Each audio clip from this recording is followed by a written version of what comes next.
Hello friends, आप सभी का हमारे यूट्यूब चैनल पर स्वागत है। तो आज से हम स्टार्ट करने वाले हैं बिहार पुलिस के लिए मोस्ट इम्पोर्टेंट क्वेश्चनों की सीरीज, जो कि आपके बिहार की जो पुलिस एग्जाम होने वाला है, आपका कांस्टेबल का, साथ ही आपका जो दरोगा का एग्जाम होगा, उन सभी के लिए मोस्ट इम्पोर्टेंट जीके जीएस के क्वेश्चन आंसर्स हैं।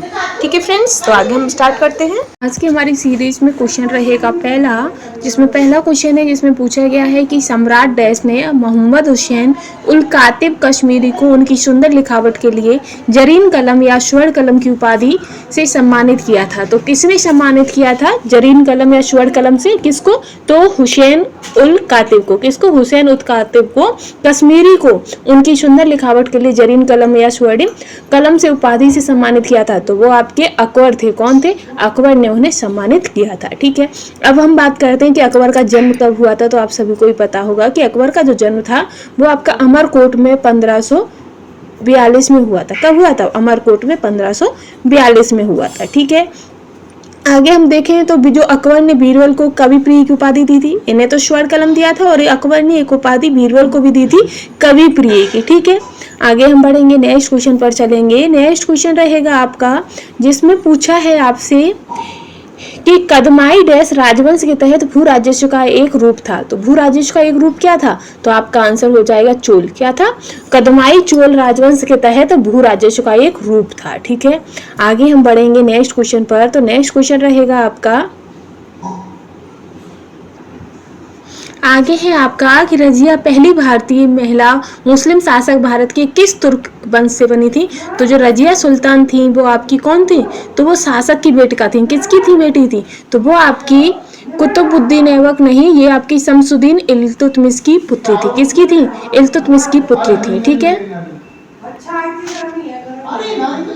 नेक्स्ट क्वेश्चन है कि निम्नलिखित में से महाराजा धीराज की उपाधि धारण करने वाले प्रथम गुप्त सम्राट कौन थे? तो प्रथम गुप्त सम्राट आपके कौन थे? तो आपका आंसर हो जाएगा चंद्रगुप्त प्रथम। तो चंद्रगुप्त प्रथम को महाराजा धीराज की उपाधि धारण की गई थी, और साथ ही जो इनका कार्यकाल था वो 319 से, कितने से? 319 से इनका कार्यकाल 324 तक चला था। ठीक है, आगे हम बढ़ेंगे नेक्स्ट क्वेश्चन पर। और जो भारत का जो नेपोलियन है वो किसे कहते हैं? तो आप सभी को पता होगा कि समुद्रगुप्त को भारत का नेपोलियन कहा जाता है। आगे हम बढ़ेंगे नेक्स्ट क्वेश्चन पर। तो नेक्स्ट क्वेश्चन रहेगा आपका इसी में, जिसमें पूछा गया है कि बोध गया एक महत्वपूर्ण बौद्ध तीर्थ स्थल क्यों है? तो जो बोध गया है वो एक महत्वपूर्ण बौद्ध तीर्थ स्थल क्यों है? तो आपका आंसर हो जाएगा, यहाँ गौतम बुद्ध को ज्ञान का प्राप्ति हुई थी। क्या हुई थी? जो बोध गया है वो तीर्थ स्थल महत्वपूर्ण क्यों है? क्योंकि यहाँ पर जो भगवान बुद्ध थे उन्हें ज्ञान की प्राप्ति हुई थी। क्या हुई थी? ज्ञान की प्राप्ति हुई थी, इसीलिए ये काफ़ी इम्पोर्टेंट हो जाता है। ठीक है, अब आता है कि जो महात्मा बुद्ध थे उनका जन्म कब हुआ था? तो आपका आंसर हो जाएगा, जो इनका जन्म था वो 563, कितना? 563 में आपके महात्मा बुद्ध का जन्म हुआ था। और किस क्षत्रिय कुल में हुआ था? तो ये शाक्य कुल के थे। किसके थे? शाक्य कुल के थे। ठीक है, तो ये आपका ध्यान रहेगा। ठीक, आगे हम बढ़ेंगे और कुछ क्वेश्चन और पूछ लेते हैं बोध गया से या भगवान बुद्ध से कि इनका जन्म कहाँ हुआ था। तो आपका आंसर हो जाएगा कि जो महात्मा बुद्ध थे इनका जन्म कहाँ हुआ था? तो इनका जन्म आपका लुम्बिनी में हुआ था। कहाँ? लुम्बिनी में। ठीक है, आगे रहेगा नेक्स्ट कि महात्मा बुद्ध के पिता कौन थे? तो पिता का नाम इनका क्या था? शुद्धोधन। क्या था इनके पिता का नाम? शुद्धोधन। ठीक है, आगे है कि इनकी माता कौन थी? तो महात्मा बुद्ध की जो माता थी वो महामाया थी। कौन थी? महामाया देवी। और इन्होंने अपना पहला उपदेश कहाँ दिया था? तो सभी को पता होगा कि महात्मा बुद्ध ने अपना पहला उपदेश सारनाथ में दिया था। कहाँ दिया था? सारनाथ में। ठीक है, फिर आता है कि इनकी भाषा कौन सी थी? तो इनकी भाषा पाली भाषा थी। ठीक, आगे है कि इन्होंने सर्वाधिक उपदेश कहाँ दिए थे? तो जो महात्मा बुद्ध थे उन्होंने सबसे ज्यादा उपदेश श्रावस्ती में दिए थे। कहाँ पर? श्रावस्ती में दिए थे। ठीक है, और इनकी मृत्यु कहाँ हुई थी? तो जो महात्मा बुद्ध थे इनकी मृत्यु कुशीनगर में हुई थी। कहाँ पर? कुशीनगर में हुई थी। ठीक है, तो ये महात्मा बुद्ध से संबंधित जो इम्पोर्टेंट था वो हमने आपको बता दिया है। और फ्रेंड्स, आपको हमने पहले ही बता दिया है, ये आपके किसी भी स्टेट कोई भी एग्जाम हो सभी के लिए मोस्ट इंपोर्टेंट क्वेश्चन है, क्योंकि ये हर एग्जाम में आपसे पूछे जाते हैं। ठीक है, वैसे ही आपके बिहार का जो दरोगा का टेस्ट है और कांस्टेबल, उनके लिए बहुत ज्यादा बेनिफिट साबित होंगे, और साथ ही आपकी टीचर वैकेंसी के लिए भी। ठीक है, आगे हम बढ़ते हैं। नेक्स्ट क्वेश्चन रहेगा आपका कि तंजावुर का राज राजेश्वर मंदिर निम्न में से किस देवता को समर्पित है? तो जो तंजावुर का जो राज राजेश्वर मंदिर है वो आपका आपका भगवान शिव को समर्पित है। किसको है? भगवान शिव को समर्पित है, ठीक है। और इसका जो निर्माण हुआ था, तो 1000 ईस्वी में इसका निर्माण हुआ था। साथ ही ये किस शैली में है, तो आपका आंसर हो जाएगा जो ये मंदिर है ये आपकी द्रविड़ शैली में बना है। किसमें? द्रविड़ शैली में इसमें बना है, ठीक है। अब आगे क्वेश्चन आता है कि जो आपका विरूपाक्ष मंदिर है वो कहाँ है? विरूपाक्ष मंदिर कहाँ है? तो आपका आंसर क्या हो जाएगा? जो विरूपाक्ष मंदिर है वो आपका भगवान शिव के लिए ही है, लेकिन ये हम्पी में है। मीनाक्षी मंदिर आपका शिव पार्वती के लिए ही है, ये मदुरई में है।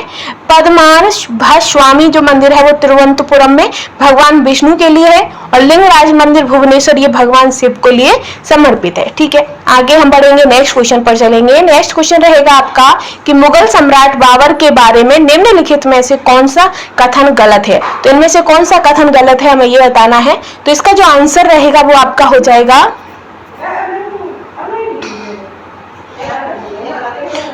तो जो गलत है वो आपका यही है कि वह जब वह सिंहासन पर बैठे थे तो उनकी उम्र 14 वर्ष थी। ये गलत है। आप सभी को पता होगा कि जब जो अकबर थे हमारे, जब वो सिंहासन पर बैठे थे तब उनकी आयु मात्र 14 वर्ष थी। कितनी थी? 14 वर्ष, ठीक है। इसीलिए इसका ऑप्शन ए आपका गलत हो जाता है, ठीक।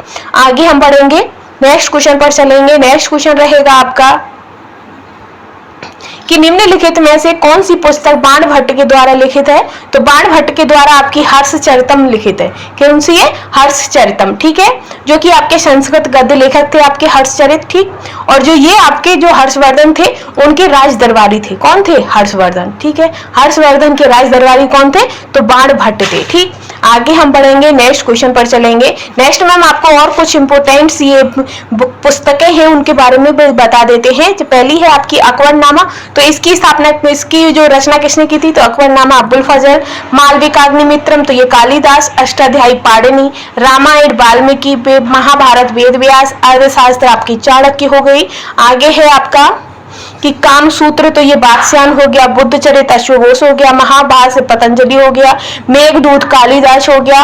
और पंचतंत्र विष्णु शर्मा हो गया। मुद्रा राक्षस आपका विशाख दत्त हो गया। गीत गोविंद जयदेव। बृहत संहिता बारामिहिर। सूर्य का सिद्धांत ये आर्यभट्ट। नाट्य शास्त्र आपकी भरत मुनि की हो गई। तो ये कुछ आपकी इंपोर्टेंट बुक्स थी, ठीक है। आगे हम चलेंगे नेक्स्ट क्वेश्चन पर कि बनारस के इनमें से किस राजा को 1781 में वारेन हेस्टिंग द्वारा गिरफ्तार किया गया था?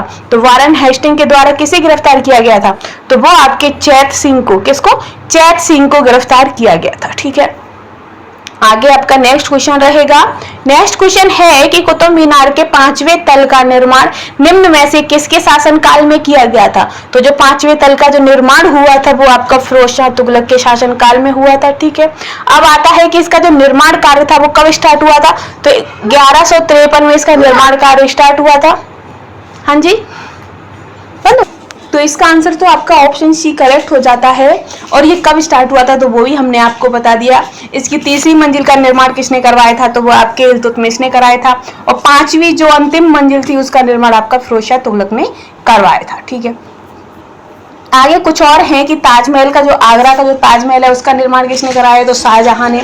लाल किला का निर्माण किसने? तो शाहजहां ने। फतेहपुर सीकरी का निर्माण वो आपका आगरा में जो है उसका अकबर ने। अजंता की गुफाएं जो कि महाराष्ट्र में है वो गुप्त काल की हैं। हवा महल जो कि जयपुर में है वो सवाई प्रताप सिंह ने बनवाया है। कोणार्क मंदिर जो कि पुरी में है वो राजा नरसिंह देव प्रथम ने बनवाया। तो ये कुछ इंपोर्टेंट थे, वो भी हमने आपको ले लिए हैं। आगे चलेंगे, नेक्स्ट क्वेश्चन रहेगा आपका। तो इसमें पूछा गया है कि निम्नलिखित में से किसने अवध को अशांतर क्षेत्र घोषित करने के लिए महत्वपूर्ण भूमिका निभाई थी, जिससे ये ब्रिटिश नियंत्रण में लाना आवश्यक हो गया था? तो ये किसने भूमिका निभाई थी? तो ये आपकी लॉर्ड डलहौजी ने। कौन थे? लॉर्ड डलहौजी, ठीक है। आगे चलेंगे हम।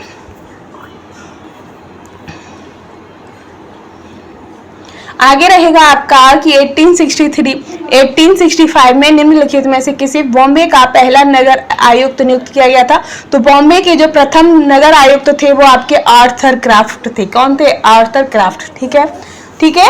आगे हम बढ़ेंगे नेक्स्ट क्वेश्चन पर। तो नेक्स्ट क्वेश्चन रहेगा आपका जिसमें पूछा गया है कि 1857 तक देश भारत के मुगल सम्राटों का लगभग 200 वर्षों तक निवास स्थान रह चुका है। तो कौन सा? जो आपका लाल किला था 1857 तक लाल किला भारत के मुगल सम्राटों का लगभग 200 वर्ष तक निवास स्थान रह चुका है, ठीक है। आगे है कि जो आपके प्रथम मुगल सम्राट कौन थे? तो आपका आंसर हो जाएगा बाबर, ठीक है। फिर है कि अंतिम कौन थे, तो आपको सभी को पता है कि बहादुर शाह जफर थे अंतिम, ठीक है। फिर स्वर्णिम काल किसे कहा जाता है, तो स्वर्णिम काल आपके जहांगीर के काल को कहा जाता है। और निरक्षक मुगल शासक कौन थे, तो वो आपके अकबर थे। निरक्षक यानी कि वो बिल्कुल भी पढ़े लिखे नहीं थे, अनपढ़ कह सकते हैं एक तरीके से। पर आगे बढ़ते हैं नेक्स्ट क्वेश्चन पर। तो नेक्स्ट क्वेश्चन है आपका कि राजा टोडरमल निम्नलिखित में से किस मुगल सम्राट के शासक के दौरान स्वराज्य मंत्री थे। तो कौन से मुगल सम्राट थे जिसके टाइम पे जो टोडरमल थे वो शासन काल के दौरान स्वराज्य मंत्री थे, तो अकबर के शासन काल के दौरान, ठीक है, अकबर के शासन के दौरान। फिर आता है कि अकबर के नवरत्न कौन कौन से थे, तो आप सभी को पता होगा जो बीरबल थे, बीरबल, तानसेन, अबुल फजल, फैजी और राजा मानसिंह, टोडरमल, मुल्ला दो प्याजा, फकीर अजुद्दीन, अब्दुल रहीम, खाने खाना, तो ये सभी इनके नवरत्नों में शामिल थे, ठीक है। आगे बढ़ेंगे हम नेक्स्ट क्वेश्चन पर। तो नेक्स्ट रहेगा कि मीर जाफर को वर्ष डैश में पुनः बंगाल के नवाब के रूप में प्रतिष्ठित किया गया था, तो कब, तो उन्हें 1763 से 64 में पुनः बंगाल के नवाब के रूप में प्रतिष्ठित कर दिया था, किस, मीर जाफर को, ठीक है। अब आता है कि जो आपका कुछ युद्धों से संबंधित है कि प्लासी का युद्ध कब हुआ था, तो 1757 में हुआ था। पानीपत की तीसरी लड़ाई आपकी 1761 में हुई थी। खालसा पंथ की स्थापना आपकी 1699 में हुई थी। अमृतसर की जो संधि थी वो आपका 1809 में हुआ था। आगे है कि सती प्रथा पर रोक कब लगी थी, तो 1829 में। प्रथम स्वतंत्रता संग्राम तो वो आपका 1857। फिर है कि भारत सरकार अधिनियम कब लागू हुआ था, तो वो आपका 1935 में। इसके आगे है कि भारतीय राष्ट्रीय कांग्रेस की स्थापना कब हुई, तो 1885 में। बंगाल विभाजन कब हुआ, तो वो भी आपको पता है 1995 में, ठीक है। आगे रहेगा आपका कि निम्नलिखित में से कौन इब्राहिम लोदी को पराजित करने के बाद पहले मुगल सम्राट बन गए थे, तो कौन, तो वो आपके बाबर थे जो इब्राहिम लोदी को पराजित करने के बाद पहले मुगल सम्राट बन गए थे, ठीक है। आगे चलेंगे हम नेक्स्ट क्वेश्चन पर।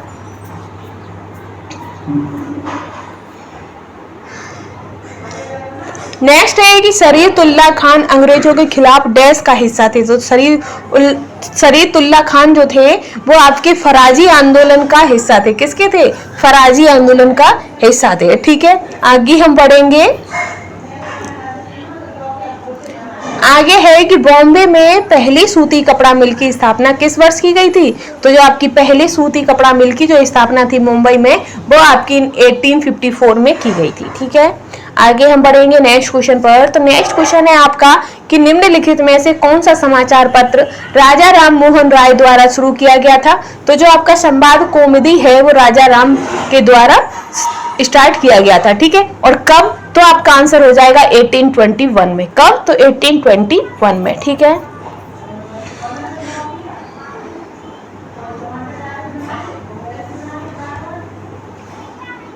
नेक्स्ट है कि कृष्णदेवराय जिन्होंने 1509 में से 1529 तक विजयनगर पर शासन किया वो किस राजवंश से संबंधित थे, तो जो कृष्णदेवराय थे वो आपके तुलुब राजवंश के थे। किसके थे, तुलुब राजवंश के, ठीक है।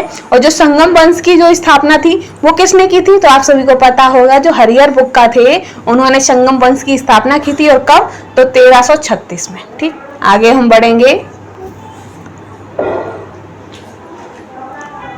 नेक्स्ट है कि खिलजी और तुगलक शासकों ने सैन्य कमांडरों को क्षेत्रों का गवर्नर नियुक्त किया था।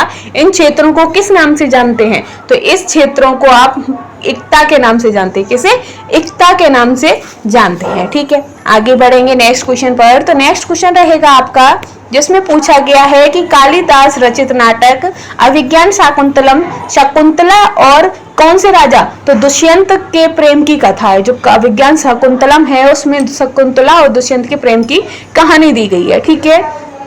आगे और भी है कालिदास के, जैसे मालविकाग्निमित्रम है वो एक कालिदास के द्वारा रचित है, साथ ही कुमार संभव भी आपकी कालिदास के द्वारा है, और मेघदूत भी आपकी कालिदास के द्वारा ही रचित है, ठीक है। आगे हम बढ़ेंगे नेक्स्ट क्वेश्चन पर। तो नेक्स्ट रहेगा आपका आगे कि वर्ष डैश में अपनाए गए भारतीय राष्ट्रीय कांग्रेस के तिरंगे झंडे के केंद्र में एक चरखा रखा गया था, तो कौन सा था, तो 1931 में जब भारतीय राष्ट्रीय कांग्रेस के तिरंगे झंडे को अपनाया गया था तो उसमें चक्र की जगह पे आपका चरखा था। क्या था, चक्र की जगह पे आपका चरखा था। ठीक है, एक क्वेश्चन और काफी बार पूछा जाता है कि जो हमारे भारतीय तिरंगे की जो लंबाई चौड़ाई है उसका अनुपात कितना है। तो आप सभी को पता होगा कि जो उसका अनुपात है 3:2 है। ठीक है, एक क्वेश्चन और है कि जो हमारा भारतीय राष्ट्रीय तिरंगा है उसे हमारे संविधान के द्वारा कब अपनाया गया था। तो आपका आंसर हो जाएगा 22 जुलाई 1947 को, 22 जुलाई 1947 को अपनाया गया था। ठीक है, आगे हम बढ़ेंगे नेक्स्ट क्वेश्चन पर।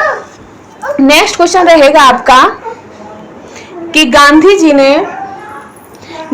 जी ने वर्ष में अहमदाबाद में सूती मिल श्रमिकों को साथ लेकर एक सत्याग्रह का आयोजन किया था। तो कब? तो 1918 में गांधी जी ने अहमदाबाद में सूती मिल श्रमिकों को साथ लेकर एक सत्याग्रह का आयोजन किया था। ठीक है, अब इनके हम जो इम्पोर्टेंट सत्याग्रह आंदोलन है वो भी हम देख लेते हैं एक नजर में। जैसे कि है आपका चंपारण सत्याग्रह, तो वो आपका 1917 में हुआ था। खेड़ा सत्याग्रह तो आपका 1918 में हुआ था। अहमदाबाद मिल मजदूर तो ये आपका 1918 में। साथ ही खिलाफत आंदोलन 1919 में, असहयोग आंदोलन आपका 1920 में, सविनय अवज्ञा आंदोलन आपका 1930 में, भारत छोड़ो आंदोलन आपका 1942 में। तो ये जो है ये गांधी जी के महत्वपूर्ण सत्याग्रह आंदोलन है। ठीक है, आगे चलेंगे नेक्स्ट क्वेश्चन पर। तो नेक्स्ट क्वेश्चन है आपका अब कि साम्राज्य के शासनकाल को भारतीय सभ्यता का स्वर्ण युग कहा जाता है। किस युग को? तो जो आपका गुप्त वंश था, गुप्त शासनकाल था, उसे भारतीय सभ्यता को स्वर्ण युग कहा जाता है। ठीक है, अब आएगा कि दक्षिण के चोल शासकों के प्रभाव का काल था। तो प्रभाव के काल का कौन सा काल था? तो 9वीं शताब्दी ईसा पूर्व। कौन सा था? 9वीं शताब्दी ईसा पूर्व। ठीक है, आगे बढ़ेंगे नेक्स्ट क्वेश्चन पर। नेक्स्ट क्वेश्चन रहेगा आपका कि राजा मानसिंह जो राजा मानसिंह तोमर थे उन्होंने पर शासन किया। तो कब शासन किया था तोमर ने? तो वो आपके ग्वालियर पर शासन किया था। ठीक है, और कब? तो ये आपके 1486 में सिंहासन को प्राप्त कर लिया था, 1486। नेक्स्ट है कि सैयद अहमद खान द्वारा अलीगढ़ आंदोलन की शुरुआत निम्न में किस वर्ष की गई थी। तो जो आपकी सैयद अहमद खान थे उनके द्वारा अलीगढ़ आंदोलन की जो शुरुआत थी वो आपकी 1875 में की गई थी। ठीक है, अब कुछ क्वेश्चन और आते हैं, जैसे मुस्लिम लीग की स्थापना कब हुई थी? तो 1909 में। खिलाफत आंदोलन की स्थापना कब हुई है? तो 1919 में। साथ ही खुदाई खिदमतकार की स्थापना कब हुई? तो 1930 में। तो फ्रेंड्स, आप लोगों को जो अगर ये जो मैं क्वेश्चन आंसर करा रही हूँ उनका जो कंटेंट है आपको पसंद आ रहा है तो प्लीज चैनल को लाइक शेयर करना बिल्कुल भी ना भूलें। और ये जो क्वेश्चन मैं आपको करा रही हूँ ये ऐसा नहीं है कि बिहार की दरोगा और कांस्टेबल के लिए ही इंपॉर्टेंट है, ये प्रत्येक क्षेत्र में जिसमें जीएस और जीके से संबंधित क्वेश्चन पूछे जाते हैं उन सभी के लिए इंपॉर्टेंट है। फिर वो आपका एग्जाम बिहार का हो, यूपी का हो, एमपी का हो या राजस्थान का हो, कहीं का भी एग्जाम हो, ये सभी के लिए इंपॉर्टेंट क्वेश्चनों की सीरीज है। ठीक है, आई होप आप लोगों को ये क्वेश्चन मेरे समझ भी आ रहे होंगे और कंटेंट भी पसंद आ रहा होगा। आगे हम बढ़ेंगे नेक्स्ट क्वेश्चन पर। तो आगे आपका नेक्स्ट क्वेश्चन है कि खान अब्दुल गफ्फार खान निम्न में से किस क्षेत्र में पश्तून नेता थे? कैसे नेता थे? पश्तून नेता। तो ये कौन सा आंसर हो जाएगा? आंसर हो जाएगा उत्तर पश्चिम सीमांत प्रांत में। ठीक है, तो आज की जो मोस्ट इंपोर्टेंट क्वेश्चनों की सीरीज थी हम वो यही समाप्त करते हैं। मोस्ट इंपोर्टेंट 30 क्वेश्चन हमारी की जो सीरीज है आपकी वो यही खत्म होती है। कल फिर हम नई वीडियो के साथ आएंगे जिसमें फिर हम आपको 30 क्वेश्चन कराएंगे जो कि सभी के लिए इंपॉर्टेंट होंगे। तो थैंक्स फॉर वॉचिंग।